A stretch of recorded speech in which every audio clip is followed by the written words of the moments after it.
ഇത് മാസ് മോട്ടോഴ്സിൽ നിന്നാണ്. നമ്മൾ ഹോണ്ട യൂണിക്കോൺ വണ്ടി വർക്കിന് കയറ്റിയിട്ടുണ്ട്. ജനറൽ സർവീസ് ആയിട്ടാണ് പറഞ്ഞേക്കണേ. അത് കൂടാണ്ട് എഞ്ചിൻ ഓയിലിൻ്റെ ലീക്ക്, അതേപോലെ ചെയിൻ കവർ ലൂസ്, അങ്ങനെ 1-2 കംപ്ലയിൻസുകൾ കൂടി പറഞ്ഞിട്ടുണ്ട്.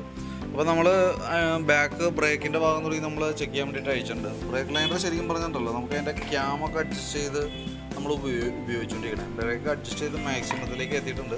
ബ്രേക്ക് ചവിട്ടുമ്പോൾ നിൽക്കാനായിട്ട് ചെറിയൊരു ഇതുപോലെ കാണിക്കുന്നുണ്ട്. അതായത് ബ്രേക്ക് ലൈനർ 100% തീർന്നിട്ടില്ല, പക്ഷേ എന്നാൽ പോലും നമുക്ക് അതിൻ്റെ ബ്രേക്ക് കിട്ടാനായിട്ടൊരു ബുദ്ധിമുട്ട് കാണിക്കുന്നുണ്ട്. അത് ഹബിനകത്ത് നമുക്ക് ഇവിടെ നോക്കുമ്പോൾ അത്യാവശ്യം കുറച്ച് തേയ്മാനം വന്നിട്ടുണ്ട്. ഇത്ര സ്റ്റെപ്പ് തേയ്മാനം വന്നേക്കുന്നതാണ്.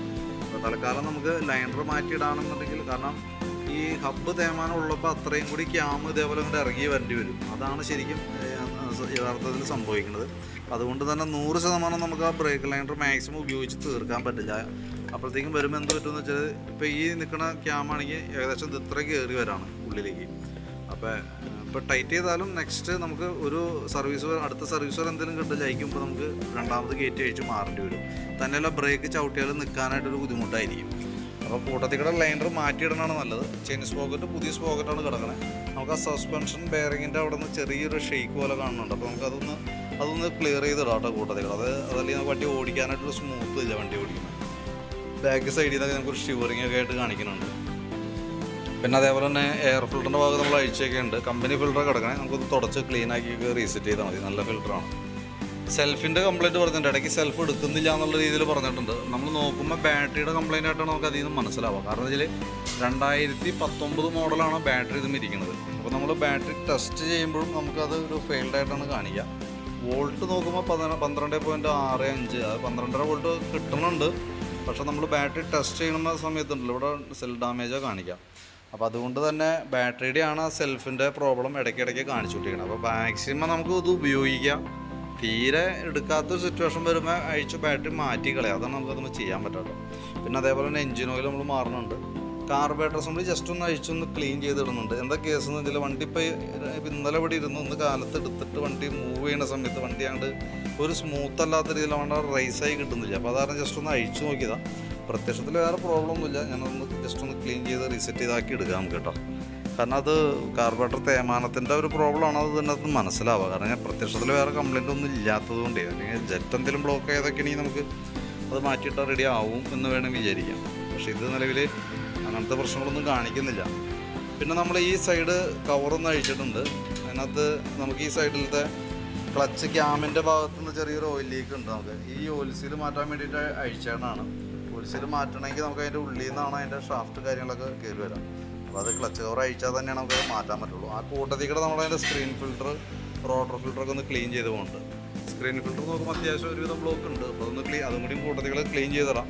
പിന്നെ നമുക്ക് ഈ കവർ അഴിക്കുമ്പോൾ ആ ഗ്യാസ്കറ്റുകൾ നമുക്ക് മാറ്റിയിടണം. അതല്ലെങ്കിൽ ചിലപ്പോൾ ലീക്ക് വരും. അത് അഴിക്കുമ്പോൾ തന്നെ പൊട്ടിയാണ് പോകുന്നത്. അപ്പോൾ അത് നമ്മൾ ചേഞ്ച് ചെയ്തിടാം. അത് പേപ്പർ ടൈപ്പ് ഗ്യാസ്കറ്റ് ആയതുകൊണ്ട് അപ്പോൾ അതും കൂടി കൂട്ടത്തിലൊന്ന് മാറ്റിയിട്ടേക്കാം കേട്ടോ. പിന്നെ സ്പാർക്ക് പ്ലഗിൻ്റെ കേസ് നോക്കുമ്പോൾ പ്ലഗിനകത്ത് കാർബൺ കണ്ടന്റ് കാര്യമായിട്ടൊന്നുമില്ല. അത്യാവശ്യം മൈലേജ് ഉള്ള പോലെയാണ് നമുക്ക് അതിനകത്ത് മനസ്സിലാവുക. കാരണം ഒരു ഗോൾഡൻ ഷെയ്ഡിലാണ് അതിൻ്റെ പോയിന്റ് കറക്റ്റായിട്ട് നിൽക്കുക. അപ്പോൾ നമ്മൾ ക്ലീൻ ചെയ്ത് കാർബറേറ്റർ ഒന്ന് ക്ലീൻ ചെയ്തിടാം, പ്ലഗ് ഒന്ന് ക്ലീൻ ചെയ്ത് കയറ്റാം കേട്ടോ. ഡിസ്ക് ബ്രേക്ക് പാഡൊക്കെ നമുക്ക് അത്യാവശ്യം ഉപയോഗിക്കാനുണ്ട്. ഈ ഒരു സർവീസ് കൂടി കിട്ടിയേക്കും. പക്ഷേ ബ്രേക്ക് ഒരു സുഖമല്ല. നമ്മളിപ്പോൾ ഈ മാസ്റ്റർ കിറ്റൊക്കെ പുതിയതായിട്ടാണ് കാണുന്നത്. അതൊന്ന് ഫ്ലൂയിഡിൻ്റെ കണ്ടീഷൻ നോക്കിയിട്ട് അത് പറ്റില്ലെങ്കിൽ നമുക്കതൊന്ന് റീസെറ്റ് ചെയ്യുകയാണെങ്കിൽ അതായിരിക്കും കുറച്ചുകൂടി നല്ലത്. ഞാനൊന്ന് ഓടിച്ച് നോക്കട്ടെ. നമുക്ക് കംപ്ലീറ്റ് ചെയ്തതിന് ശേഷം നോക്കിയിട്ട് നമുക്ക് ബ്രേക്ക് ഒരു കംഫർട്ടായിട്ട് തോന്നിയില്ല. അത് നോക്കിയിട്ട് നമുക്കൊന്ന് ക്ലിയർ ചെയ്യുകയാണെങ്കിൽ അതാണ് നല്ലത്. അത് നോക്കി ചെയ്യാം നമുക്ക് എന്തെങ്കിലും കേട്ടോ.